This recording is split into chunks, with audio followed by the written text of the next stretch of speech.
right, so this is our pilot episode. Let's see how we do with all the technology. And we're two old white guys. We're going to do horrible. Well, you've got a sweet setup there in your closet. I like it. Yeah, I've always been in a closet. It looks like a very tall closet. It is actually it actually is incredible. We actually move out of here pretty soon, so the next one won't be in a closet. Oh, nice. Yeah, so we move into the house next week. So cool. So I started this micro podcast thing with the Holdfast Social Club, and it seems to have gotten some positive attention. And the one thing that people were asking for is some long form stuff they could listen to, and possibly a website where they could go listen to it all in one shot rather than the short little episodes. So that's why we're here. So people probably want to know who the fuck we are.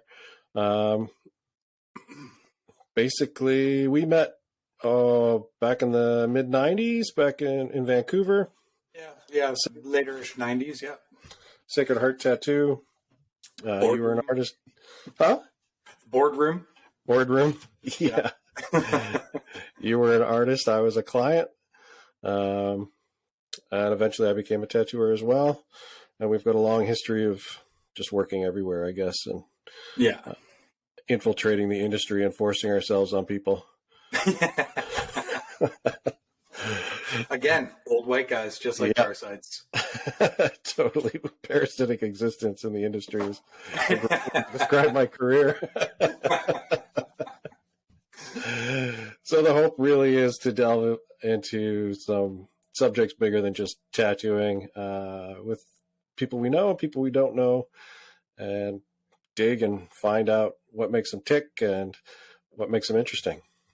I think I look forward to it. There's a lot of people I'd like to talk to out of the, the like hanging out at conventions, all fun and stuff like that. But it's always just a quick, let's go on. What's going on? I've known people for years, and there's still a lot of things about people I don't know.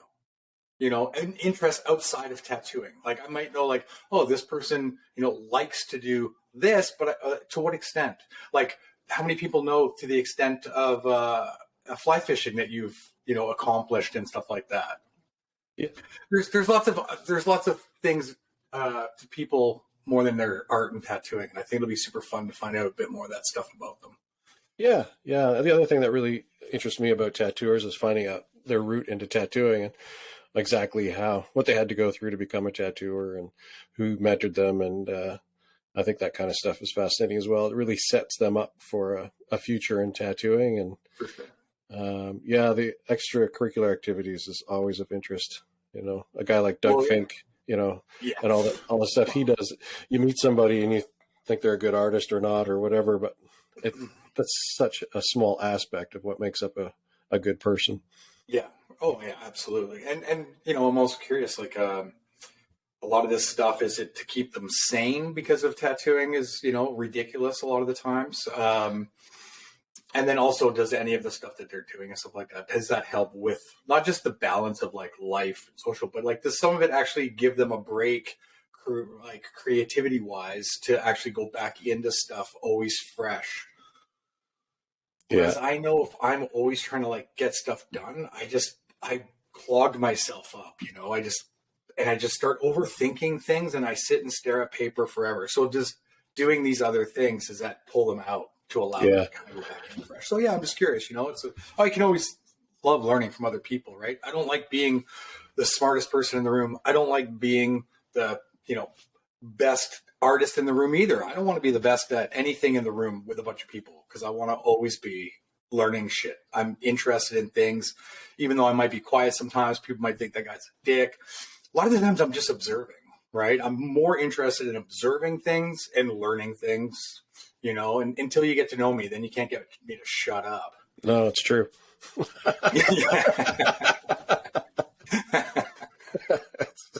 speak volumes. Hey man, I have insight into myself. I fucking know. Yeah, totally. You're gonna add some. We had a lot. got to try the stuff out that's on this platform. Yeah, it won't let me do it on my end because you're the host. So Yes, I'll have to add you in as a host next time. yeah, But, I want to control everything. Play with those laugh tracks and stuff.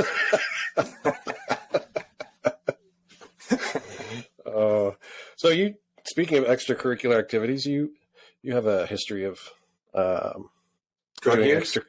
yeah, like currently you're pretty hardcore into jujitsu. So, Yeah, actually, I do now. I do more jujitsu than I do tattooing. Yeah, Actually. Yeah, especially this new year now. Yeah. So what is it about the jujitsu that's helping you find balance? How's it fit in with your tattooing? It actually helps me with not just with tattooing, but just with everything, man. When you are constantly problem solving, are you staying up there? I have my cat sitting right beside me here. When you have somebody that's constantly trying to strangle you or break shit, you're not really worrying about too many other things. Okay, come here. Come here, Dumpy. Oh, Dumpy. Okay, down. Go run away. It's really hard to worry about other things in life, of anything, like that tattoo that I have coming up, just anything, like buying a house or doing a reno on something, and just anything, it's just like you have to be so in the moment. And I think it's just helped me personally with my anxiety, and all that stuff. So it's just, I love it. I didn't think with tattooing, like I was so just headstrong with tattooing for so long because it was just something that really helped me get out of a bad situation when I was younger. And it was everything to me. It gave me everything. So I just felt so protective of it. That at the same time, like it just was also not a good thing, a good mindset and stuff like that, and just, this has allowed me to step outside of that, learn how to be comfortable in really uncomfortable situations, which is it's just helped with my happiness, really. It's like having, anxiety and depression and whatever else, that so many people suffer with. Everybody deals with it different ways, stuff like that. But for so long and just kind of, this is just, like, I just can't, it's hard. It'll pop like 20 minutes from now. Something will pop in my head and I'll be able to articulate it better. But, and then you have your bad days. Like I had jujitsu this morning and it was a horrible day. Horrible. But it was still, gave me just that flush of adrenaline, everything else. It just made me so much calmer to carry out the rest of my day and do shit. Yeah. Tattooing is such a crazy thing to do day in and day out for a creative person. I mean, it's destroyed more tattooers than I can remember. Just that constant deadline, constant creativity. You got to be on now. Absolutely. Other creative fields, you often have you can paint when you have the whim, like when inspiration gets you, but we don't have that luxury. So it's something that you're so in your head all the time. I think it really pays to have a physical outlet to balance that out. I know it works for me. Yeah. I have lots of activities. Yeah, some people don't need it. Some people don't need it, but even just, we know a lot of people that ride motorcycles, like we know a lot of people that do just other things. And it's just, how to free your mind for those couple hours, I think just really helps. And I think everybody needs it, right? Like people with, regular 9-to-5 jobs or oil field jobs or whatever, like they all have their stress releases. And a lot of people don't have to bring those jobs home, right? Tattooers are bringing their jobs everywhere they go. Yeah. You're constantly thinking about, even if it's in your subconscious, about how you're going to lay something out or how you're going to design something. Yeah. Yeah. Or just being, tapped on the shoulder at a coffee shop. Hey, bro, you do tattoos? Oh, fuck. There's a local tattooer here, Andrew. Yeah, exactly. Local tattooer here, Andrew. When I first met him years ago, he was just like, "Yeah, man, I'm a HVAC guy." I'm like, "What?" He's like, anytime somebody asks me, "Hey, you do tattoos? You look like a tattooer." He's like, "No, bro, I do HVAC." Like, why didn't I ever think of that? Why have I always been like, yes? I'm a garbage man every time. Nice. Tammin always hits me. She goes, "You're not a garbage man." I'm like, "Hey." Well, I've I've seen your tattoos. Yeah, they're garbage. Oh, yeah, thanks. Always the hardcore bunch. Yeah, no, yeah, it's just, I've been training jiu-jitsu now for quite a while, and this year I'm now training 5 days a week, usually minimum 2 nights a week. So it's accumulating about 14 hours a week of training. So I only tattoo like 3 to 6 Wednesday through Friday, all day Saturday, and then a half day on Sunday when I can, and I'm really just trying to focus on stuff. Finally, now after all these years, I'm really just trying to focus on stuff I want to be doing. I should have done that so long ago, but coming up in the time of the Toronto walk-in shops, and even in Vancouver walk-in shops, always trying to do everything. That's fucking exhausting. That's taxing, It's like I see all these younger kids getting into it, and they're just posting what they draw, and they're only doing what they draw, and it's like, oh fuck, man, you didn't work towards that. And then I'm like, good for you. Totally. Right? Good for you. It's like my only problem with the changing and tattooing, because I know this is going to end up coming up. I'm all for change. I was part of a big wave of change of tattooing in the very early 90s. So I get it. The dudes that were before me were angry with people like us coming into it. So totally. We've seen these waves come and go and stuff. Honestly, my biggest problem with the new generation of tattooers is if you do a line drawing, or if you do a full rendered art piece and you say it's only done once, stop calling it fucking Flash. It's not a Flash piece. It's not a Flash piece. It's an art piece. It's a design. It's awesome, and you can tattoo it. But if you are specifically only tattooing something once, it's not Flash. Stop trying to change the context of that word in tattooing, please. I don't think they're trying to change it. I think a lot of people don't understand it. Yeah, it comes down to mentorship, and if you didn't have a good route in, and no one really guided you through all the terms and terminology and all the stuff that is tattooing, you're bound to make missteps or call things wrong. Yeah, it's that's really the only thing that really bothers me. And it shouldn't. It's such a stupid thing. It really is. But when I see something, and then somebody's like, have this Flash up for grabs, and then they do the line through it, and it's like sold. It's like, well, then it's not Flash. It's a really cool design that you get to tattoo on somebody. Yeah. Stoked for you. But yeah, it's not Flash. Come on, man. Oh, fuck it. Who Flash cares? is a redoable thing. That's really the only thing that bothers me. Yeah.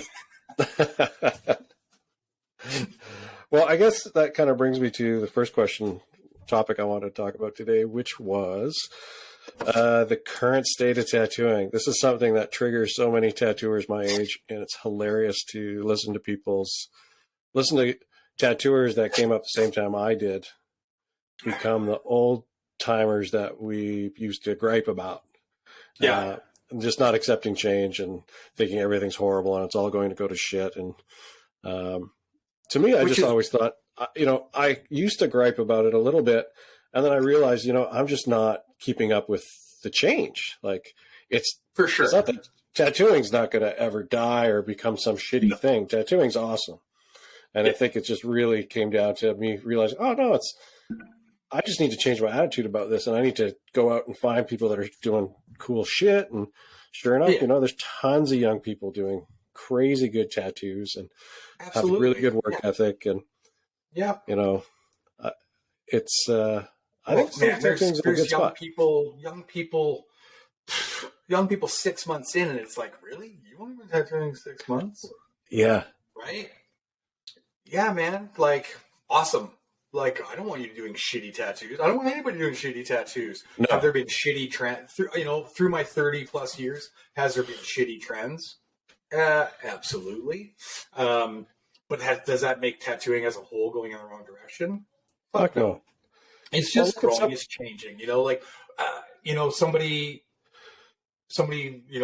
really close to me, helped me with my tattooing early on, just said to me, put it really plain and simple. It's going to grow. It's going to get so big that you're going to end up like so many other kind of industries. Hairdressers. Yeah. There's supercuts, magic cuts. There's all those. And then there's still the high-end stylists. That's going to become the same for tattooing. There's going to be the tattoo that just apply the basic skills and, you know, basic styles of tattooing. And they're going to be the quick in and out. They're going to be the cheap people. And there's always going to be the people that are the next step above that. Yep. Going to do great stuff. They're going to be, you know, in a different type of shop environment and stuff like that. And then there's going to be the level above that, which is going to be the ones that are always pushing and progressing, always changing things, always opening the door for new styles and new ventures and making people go, what the fuck? Totally. But it's always been that way.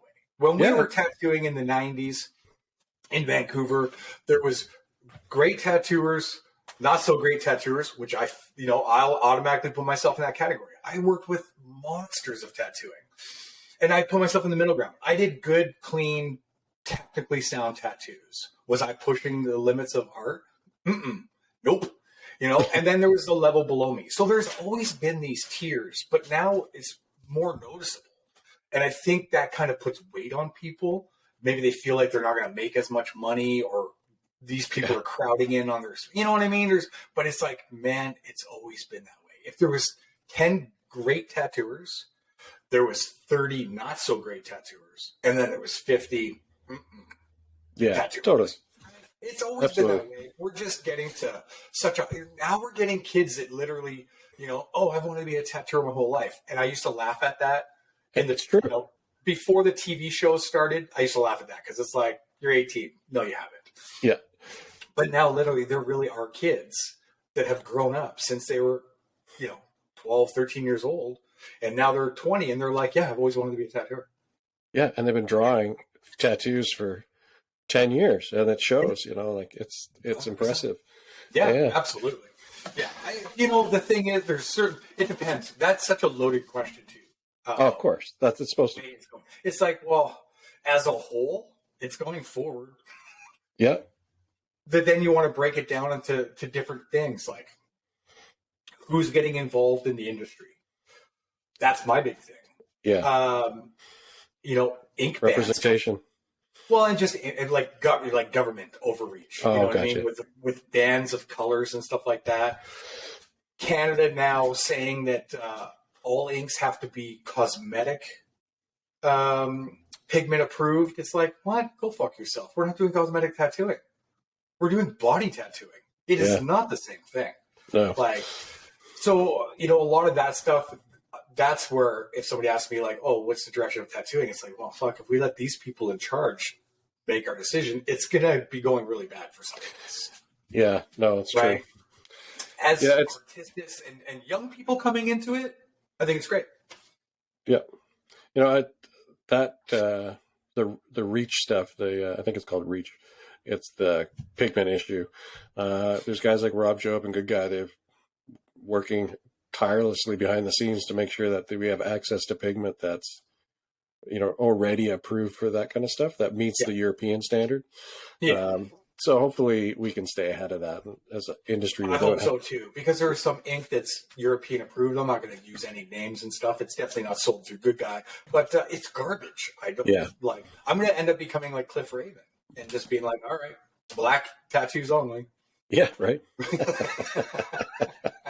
And if you don't know who Cliff Raven is, look him up. Yeah. So that's really the problem, I find. Yeah. It's kind of just, I see it as growing pains. The industry's exploded so fast since tattoo TV and access to learning it. Now, you don't necessarily have to have a mentor in order to learn how to tattoo. YouTube could be your mentor. And in a lot of cases, those tattooers are excelling at their craft with what they're learning because they're learning so much so early, and they can absorb as much as they want to rather than a mentor just dishing it out in little bits and trying to control their progression. Well, I mentioned that with Shawn earlier. Sorry to interrupt, but just what you said, it's like all this information really just all there for them, but also nobody there telling them, you can't do that. Yeah, right. Right? Like, look at the shit that Rob Hope was doing out of his house when he was literally a teenager. It's like, you can't do that. Oh, but you can.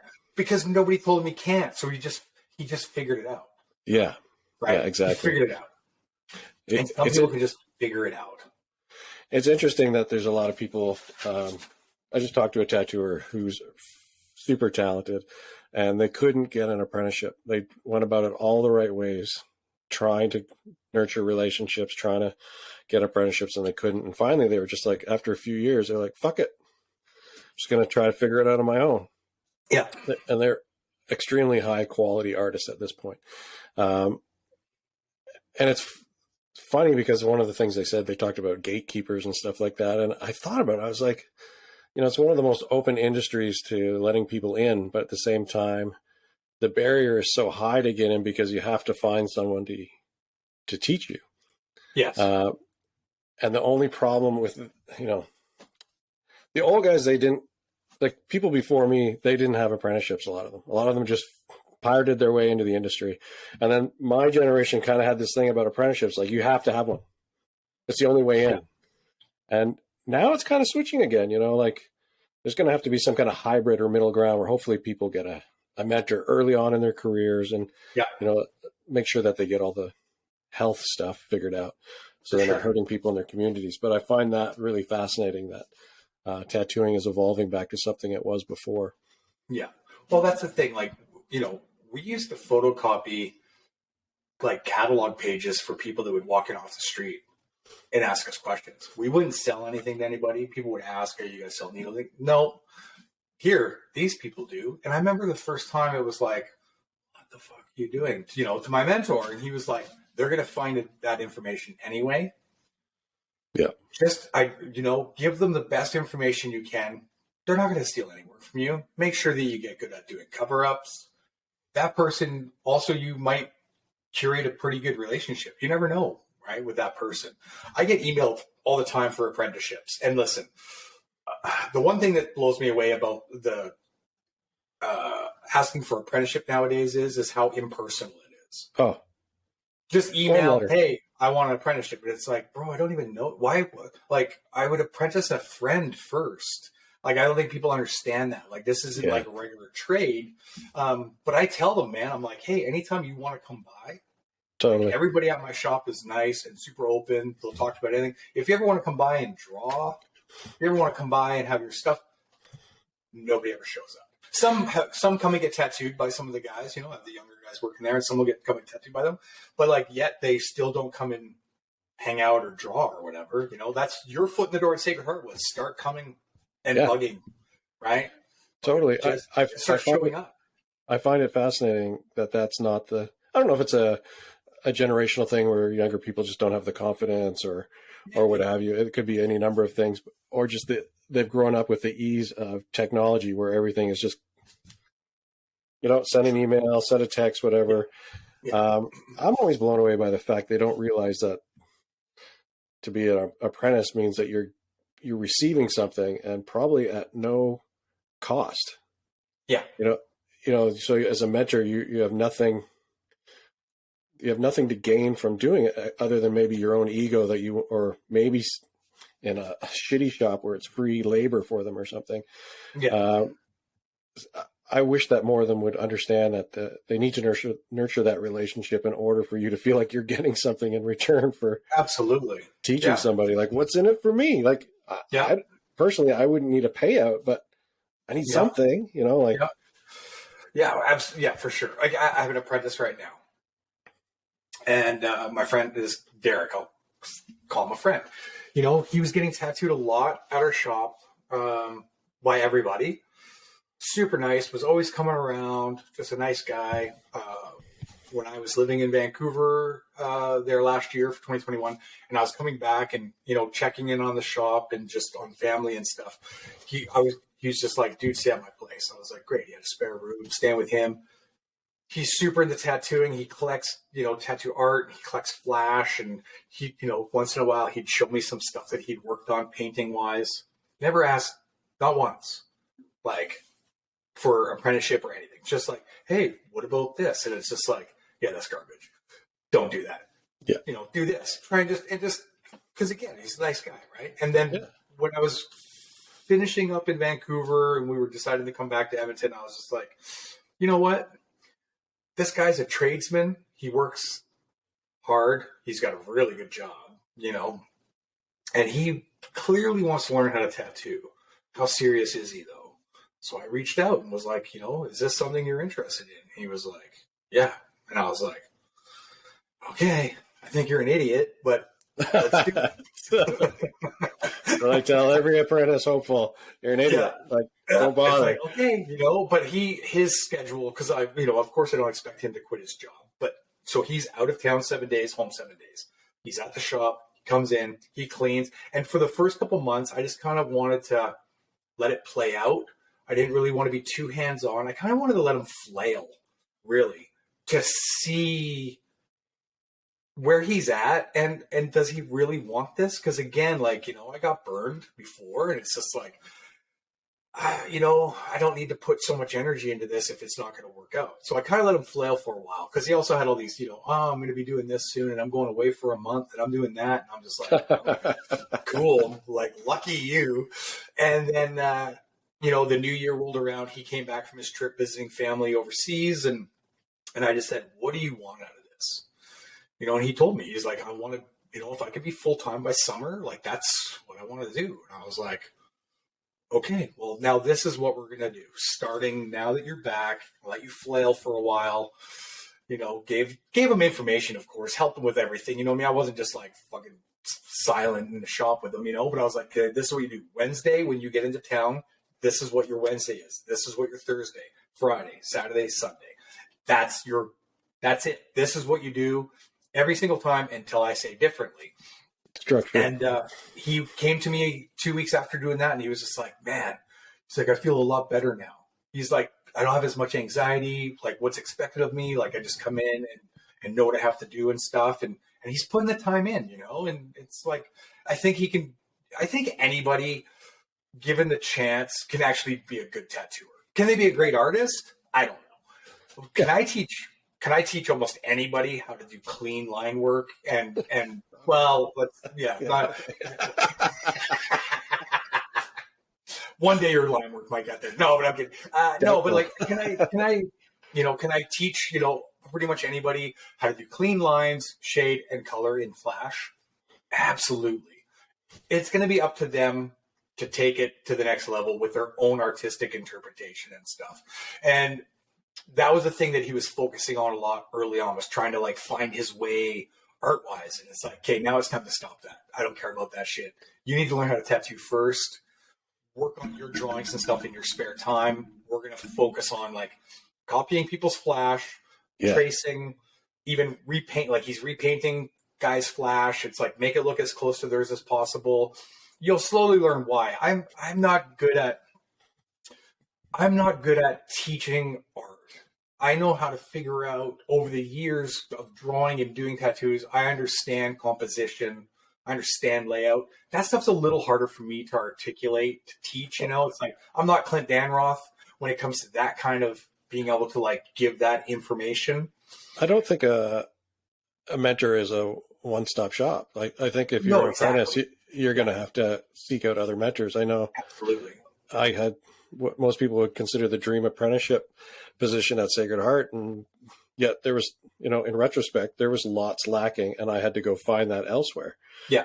And that's just the nature of, I think, any apprenticeship, is you need to get what you can from the mentor you have in front of you, and be able to understand what your weaknesses are. And hopefully your mentor is smart enough to guide you onto other mentors as well, right? Like, yes, put you in front of those good people. Yeah. Yeah. No, absolutely. It's funny to go into jiu-jitsu. I've been at it a while. I'm learning a lot of stuff. I'm working really closely with a higher level black belt now. It's just in a few months, he's really changed. And the way he teaches, it's really changed my game and what my abilities are. And he talks about how, like, because a lot of jiu-jitsu clubs are very close culture. Creole today, it's like trader. If you go and cross train at another gym, you're a trader. Yeah. That's a big thing in jiu-jitsu, which is funny because it's also a big thing in tattooing. It's like, it's definitely different now, but like in the 90s, like you weren't friends with people in shops in the same city. Oh, fuck no. No, you know, you were friends with, like, you had some guys that you got along with and stuff, but like your tattoo friends from other shops were from other cities, right? Yeah. Because they were in your competition, because it was very competitive minding. And that's how it's funny, because jujitsu isn't, you know, and my one coach, Curtis, he's just like, man, if you're not learning from as many people as possible, that's just crazy to me. And I feel the same way with tattooing. Absolutely. I don't want to be the sole source of information for somebody, because I know that I'm not capable of that. So hopefully I can help that person find other people if they don't know where to look. It's like, oh, you want to learn this stuff? Go here. It's like, I have a girl that's working with me, and you know, she's talking about like changing her stuff with tattooing, and I'm like, well, you need to stop guest spotting at some of the places you're guest spotting at. You need to start guest spotting at the places where people are working, doing the stuff that You want to do. be working on. Totally. Why would you put yourself in a situation that's not beneficial other than financially? Totally. Right? I think a lot of artists, though, they don't understand that there's a trajectory in a career, right? They always want to be a tattoo artist, and they become one. And they're like, okay, now I'm a tattooist. I just need to learn a little bit more, you know, for their comfort, for their ego. Yeah. And then they just kind of plateau. Like they don't want to, you know, I've worked with a lot of young artists, and they often are curious about guest spots. Like, how do you even fucking do them? And how do you approach, like, how do you go into a shop like that you might want to, you know, like Deadly Tattoo or one of these shops you'd always want to work in. It's like, man, you through your network, or you just fucking ask, or you just be a nuisance, or you Joel Martin from the island. I was like, oh, sweet. You guest spotted with Trevor McStay? How'd you get that? I phoned him. Right. I was like, wait, what? He's like, yeah. He's like, I phoned the shop and was like, hey, what's the best way? Should I like email him? And they're like, yeah, he doesn't do email. Like, phone him. And he phoned him. Yeah, come. And Trevor put him up. I was like, what? I could have done that 20 years ago. Right? Sometimes you get it with certain, you know, that's kind of was my mentality with certain shops. I was like, oh, I need to be invited to go work there. It's like, fuck that. I never fucking thought I could just reach out. You know, I have a guy that's coming to my shop actually at the end of this month. European, super realism, black and gray horror stuff. He just phoned my shop. Right. And was like, you know, he's guest spotted at Edmonton before. I'm not sure where. He never really posts where he's working when he's somewhere. But he just phoned and was like, hey, man, I want to come to Edmonton kind of as a home base for like 3 or 4 months at a time. I live in an RV. And I was like, cool, man. His work is really good. Turns out he's a purple belt in jiu-jitsu. So we talked more about jiu-jitsu than anything else, you know. And so he wants to come and work at the shop. And it's like, yeah, he just called. He called. Yeah. He was like, you know, I want to be more out in Sherwood Park and stuff because of my RV and getting around and stuff. I don't want to be in the city. He's like, I don't need to be in the city. His style of tattooing, his clients coming to him, he doesn't need to go to them, right? So he can kind of be in a more comfortable situation. And I was just like, yeah, cool, man. Like, that's what I think is great about this platform that you're trying to build, to try and close that gap of, you know, hey, how do I find a guest spot? Hey, download this app. You know, like, there's a lot of cool people and cool places to go and visit, learn from, make some money while you're there, and grow. It's the single most important thing I did in my career. You know, working, you know, I talk to young artists all the time, as I'm sure you do. And, you know, I tell them, like, I traveled across Canada for 3 months just working in every shop I could just to see who I jived with. And buying every Scott Valdone machine you could get. Yeah, and then promptly selling them too for profit. Create a demand and then sell high. And I constantly, throughout my career, looked for those mentors and those people through guest spots or long-term visits and stuff like that. And man, moving across the country, like, it's not always a convenient thing. Like, yeah, I want to live in Vancouver. I'm like, that's great. But maybe the best mentor for you is in Saskatoon. You know, it doesn't have to be permanent, but maybe a 3-year stint in Saskatoon where you go bust your ass doing tattoos when no one really knows who you are and you're learning tons. A 6-month stint. Yeah. It might be the best thing before you move on to that city you want to live in, because you just keep upping your game, learning all these new things rather than I think a lot of younger tattooers just have one single mentor and then they kind of move on. It's like, no, you're just at the verge of becoming something awesome. You have potential. Like, don't waste it, Yeah. Have you, just going into that, have you ever met Daniel Dukakis? I hope I didn't butcher your last name, Daniel. He's a great tattooer from the island, young guy.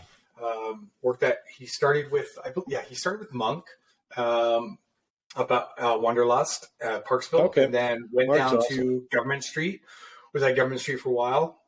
Solid. Did not like Victoria, and just decided that he needed to go. And I remember seeing his work. He's just one of those really well-rounded tattooers that just does everything. And then you meet him and it's like, wait, you've only been tattooing a few years. You're like early 20s. What the fuck? But super nice guy. He came up to me at the Deadly Tattoo Convention and was just like, hey man, I'm passing through town. Can I come to guest spot? And I'm like, absolutely. So he guest spotted at 2 places in Edmonton. He went to Heath Smith's right hand, then he came out and hung out at my shop. He was at Sylvan, he was in Calgary, but he was doing this all the way across Canada. Yeah. Because he didn't want to be in Victoria anymore, but he didn't know where he wanted to live. So he just got his car, packed everything, and started driving. Now he's at Trouble Bound. He decided to stay in Newfoundland with Dave Monroe. Oh, sweet. Yeah, great. Like what? I don't know why, as a young tattooer, you wouldn't do the same thing. Like, you just get out there and, man, that's the beauty of tattooing. That's why we got into it. Or big reason I got into it was like, I don't have to stay in one place. Huge reason why I got into it. Like I have a skill and I can network and it's just great. Like that's probably the best part of tattooing is like, go do a guest spot for 5 days, come home with a fire. And do it now, because when you get older, you won't be doing you get tired. I don't want to guest spot anymore. As like, I get excited to think about it, and then I'm just like, realistically, no, man. I'm comfortable in my bed. It's like how many not just nights, but how many weeks I've slept on floors. Oh yeah. Not even beds. Like, man, every September I'd go to Montreal for, a minimum 30 days. First it was the Tattooers Artistique, and then Pierre finally opened Tattoo Mania. So it was always Tattoo Mania. But we'd be out every night partying too, right? So then it's just like sleeping on a hardwood floor with a sleeping bag, and then getting up and then tattooing all day. And just, that was just forever. Yeah, and you would think that would change as I got older, but no, we had the West Coast bro down at Rob Noseworthy's like 10 years ago. And again, I slept on a hardwood floor. His house was just full. And I'm like, you know what? I don't care. Saskatoon Tattoo Convention, share a room with Ollie and Bobby. I'll take the floor. I just don't care. But now I'm like, I care. Yeah. I think those experiences, though, do so much to shape your tattooing. Like it's an intangible that those relationships just pay dividends over the years. Just to have access to somebody's ear when you have a question or struggling with something that isn't necessarily even technical. It's just like, I'm fucking burnt out. I don't know. I'm fucking hating tattooing right now, and I don't want to hate it. What do I do? It's just nice to have people to talk to who've been through it and help you at any turn. Like I'm having this reaction and I don't know what it is. And have you seen this? And, just to reassurance. And just get out of your bubble, not just your bubble of the place where you're working in, but get out of your social media bubble. Oh, fuck yeah. Where everybody's telling you how great that last tattoo was. Awesome. It was great. Do you feel great about it? Because if you're not feeling great about it, go work with some other people.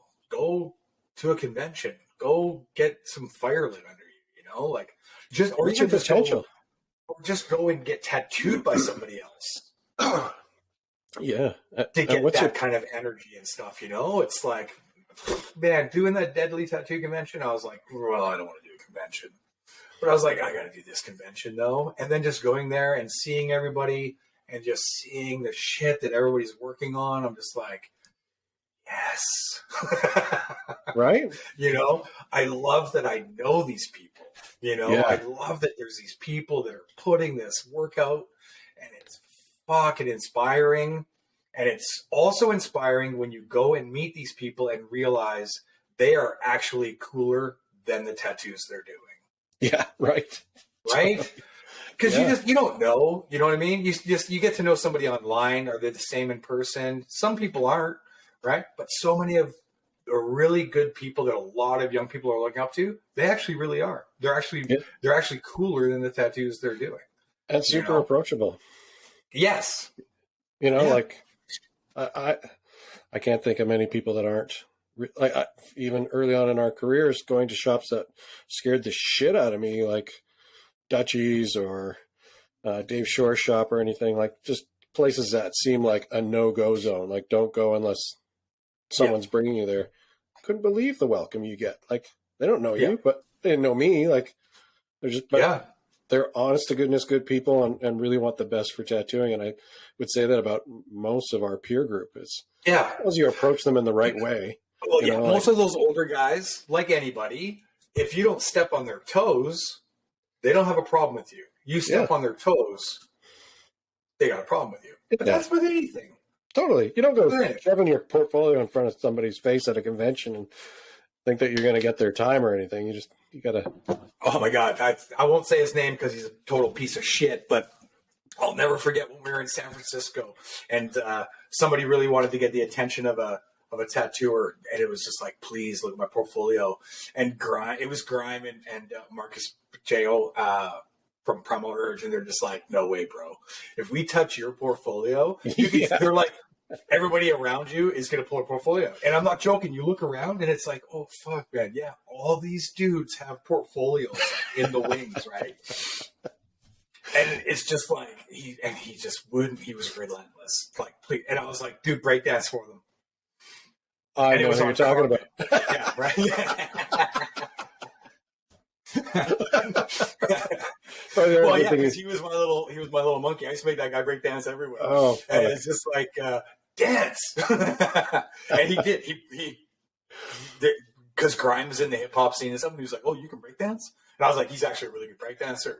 And then right on the carpet, right there in San Francisco hotel, just convention center, boom, just bust out some shit, and they were like, "Okay, we'll look at it, but we'll look at it at the end of the day when not all these guys are standing around." Amazing. And then he went on to do a guest spot there. Yeah. So, you got to sometimes think outside the box to get some people to look at your shit, because you also got to read the room a little bit, right? And I get it. I never even thought of that. Bro, we look at your portfolio. Totally. We have to look at everybody's. And you have to understand that you're gaining everything. They're gaining nothing. They're doing it as a gift and out of kindness, and you need to approach people that way. Like, please, Yeah, for sure.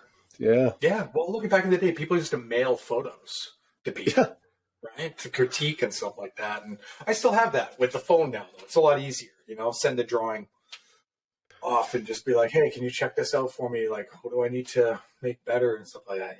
It's good to have those little circles of friends. If you don't have it in your shop, it's easy to have it. You can cultivate friendships through social media, through texting and stuff. It's not the same as getting out there and meeting with these people, A lot of the times these people will be more receptive to drop it into their DMs after they meet you personally, because I'm sure a lot of people are just, that's why so many of us have no DMs on our social media. Because you have not just other artists asking them questions, but you have clients asking them questions, you know what I mean? Like Ryan Gagne, how many times he does those Ask Me Anything, and it's always like, what color red do you use? What color this do you use? Right? Like, and he'll answer it. He'll open up. It's no fucking secret. You know what I mean? Like, he's buying it from companies that are easily accessible. Why hide it? Totally. There are some definitely there are some colors of guys' work and stuff like that out there that the pigments are not as easy to get a hold of, like Dax with his, my buddy in Florida. You know what I mean? Yeah, totally. It's like, but a lot of it's all the same. If you want pre-mixed stuff, like raw pigment stuff, like it's all coming from the same places, right? Yeah. So, that kind of brings us around to who are we going to interview for this stuff? They're like, we don't have a master list or anything, but I know you threw out Ryan Gagne as the first one, so we should stick with that. I definitely would like Ryan's listening. Yeah. I love talking with Ryan.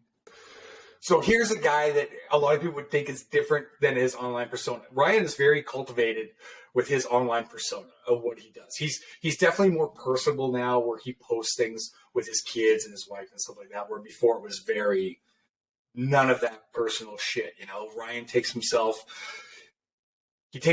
very seriously when it comes to applying the job of tattooing, which I am grateful for, because I'm the same way. But he also is a total goofball. He's super fucking funny. He's like so easy also to dig on, you know, and then he can dig back. You know what I mean? Like, it's just, I've worked with him off and on for a long time. He's just a great guy. He's a younger generation tattooer that's like really, you know, staked out his claim in tattooing. Totally.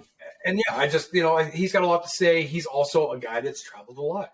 Fucking went down and just like, hey man, I'm going to go and meet Bob Roberts. And he did. And then he worked at Spotlight Tattoo. You know what I mean? Like another one of those guys is just great. So yeah, I definitely would like to have him, you know, as the first guest. But man, there's a list.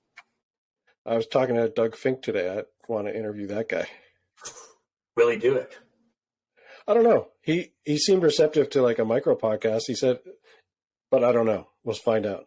I got to have I'll start texting him too, because that's the other guy. I can talk to him about jiu-jitsu. We can talk about how that guy used to be a fucking professional mountain bike stunt rider. Or how about his painting or his like his art fishing now, like his career in mixed martial arts. One of the first MMA coaches in Calgary out of Mike Biles' gym. You know what else? As I go, oh yeah, that's right. How he taught himself and then got himself a traditional Japanese apprenticeship and got given a Hori name by an actual Japanese tattooer, not by just some random dude. Actually a member of a family. Yeah. So yeah, Doug is like, that dude has got great stories and he's just does so much stuff. So yeah, we definitely need to convince Doug to do this. I just posted a video of Doug beating up Dan Soda from River Valley, actually, on on my Instagram, my jiu-jitsu Instagram, because when last at the Deadly convention, Jory Helms, myself, Dan, and Doug, we got together and did some garage fighting, and so Doug just ragdolled little Dan, messed him up. It was good. Yeah. Who else should we? It's pretty endless, but I want to make sure that we have good representation and not just like I said in text yesterday. You know, of the Tex family, I think it'd be cool to actually interview the youngest, Allie. Like, just, get her perspective on what's it like having, you know, this fucking dad as a tattooer. You know, that's just, you know, James fucking Tex. And then her brother Anthony, you know what I mean? Like he's got some years on her stuff, and what's she doing to catch up? Yeah, totally. You know, I think it's a great perspective. Man, there's so many. My friend Bart Willis, he's in Texas. He's a Canadian, but he tattoos in Texas. He owns a shop in Austin. Yeah. That guy's been around forever. He worked on Austin City Limits, but he spends like on the music show. Yeah. Cool. Yeah. But he works in the summers. He spends his time at Haida Gwaii and Alert Bay, and he tattoos, and he's been adopted into a family up in Haida Gwaii, and he's responsible for a resurgence in tattooing up there, and just really cool stuff. His daughter's living up there, and cool. Yeah. I actually had a tattooer from Haida Gwaii reach out to me, a young guy. He was guest spotting in Vancouver with a girl that works for me, and he reached out and asked if he would ever be able to come to my shop, and I was like, cool, dude, anytime. And then I have never heard anything since. Oh, that's too bad. You know, hopefully he does eventually reach out, because it'd be, you know, great to have him. Yeah. And then yeah, dude, like if we were just to list our friends, you know what I mean? Like, you know, we'll have to have Michael on. Yeah. So Michael Tattoo Sanga, Michael Johnson, we'll have to make fun of him for getting canceled. And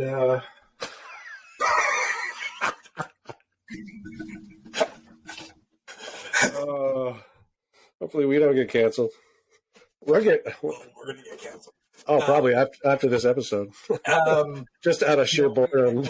I haven't talked to him in quite a while, and I know that he's actually going to be retiring from tattooing soon. I can't even say his full name. Like, I'll sound like such an asshole, but everybody knows him as Fitu. He's a Samoan traditional tattooer. Oh, wow. Like, he's Slupe, like, he's royal family tattoo lineage. Oh, let's get him on. And I'll try and reach out to him. Like I said, I know that I believe this fall, he's done with tattooing. He's going back to school. And it'd be very cool to have him on, have him talk about it. And even just talk about why he's decided to, like, hang up the tools. You know what I mean? I think it's just, very we cool.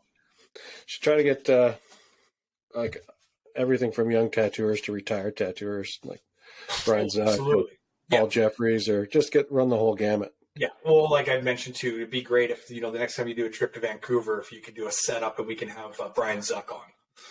Oh yeah. That would be great. Absolutely. That'd be a ton of fun. Yeah. Yeah. Right. Like, even just let him just tell stories for an hour. Oh, just so these young kids can hear it. You know what I mean? Yeah. But yeah, definitely, like, some, I'm the same. I don't want to have just, like, the nepotism of our close, famous friends on or whatever, you know what I mean? It's like, definitely want to talk to them because they're all very interesting people. It's why I'm friends with them. But, I want to have everybody. Like, we have a local tattooer, Shay. She moved up from Calgary. She started her apprenticeship under my buddy, Mike Peace. Unfortunately, not unfortunately for her, but her art is just, and then her tattooing just, so she kind of outgrew her environment very quickly, and then moved on, and now she's up here in Edmonton doing her thing. Right. Nobody else tattoos like her. She does illustrative, but just her color palettes and her kind of her custom ideas of wackiness and stuff like that are definitely her own. Nobody else is doing this stuff. I'd love to have her on. She also takes big breaks from tattooing to go on long bike rides with her boy and stuff, and down and through the States and stuff like that. Cool. I met a tattooer, Luna from the island, when I was at Deadly Tattoo Convention. She is dating, oh my God, his name is slipping my mind right now. Super nice guy. But anyways, she's out on the island. She just opened up a shop. It would be great to, it'd be great to have a lot of the younger and middle generation people on. And then also just a lot of the females' perspective. Like, if I can get Jessica Beans on, love Beans. Beans, you're the greatest. She's my sunshine. I haven't talked to her for a while, but anytime I see her, she just always makes my day. Man, there's just so many, come on. We could just literally, this could just now be an hour of us naming people that we can hope to convince to come and talk to a couple retards. There's the first retards. And then, great. I think we've probably bored our listeners enough with this pilot episode. I think we'll wrap it up here. And we'll start structuring for our next interviews and figure out our levels on our mics and get Shawn maybe a taller chair to sit on, or no, just gonna always do it in the closet. Dude, I'll never forget meeting Tori that was counter girl at Sacred Heart. We were all at dinner, and I'll never forget, I stood up to walk away from the table, and this is not the only person that's ever said this to me. She straight up was like, I thought you would have been taller. For the record, you're not like that short, but no, I'm definitely not as short as, Mike Pryor. Oh, that poor bugger. You lay off him. This is my chair from now on. Just down like this. Dude. I think this would be super fun. I always enjoy talking to you. I always enjoy your perspective. I always enjoy cutting you off. Yeah, of course. I think we'll have a lot of fun doing this, and I hope so. We can continue doing it and get some super fun people on, and most tattooers, have the gift of gab. So I think we should be able to have some pretty fun episodes and definitely keep them more light. Yeah, absolutely. And stuff. And, if we ever do an episode on how to do your taxes, I think that's the end of the podcast. How do you do your taxes? It's super fucking simple, man. You get a really good accountant. Hire. You just send everything to them. Pay. Yep. I've been using the same guy for 20 years. Keep it consistent. Yeah, absolutely. Awesome, buddy. Love you. I love you too. And we'll chat soon. Sounds good, bud.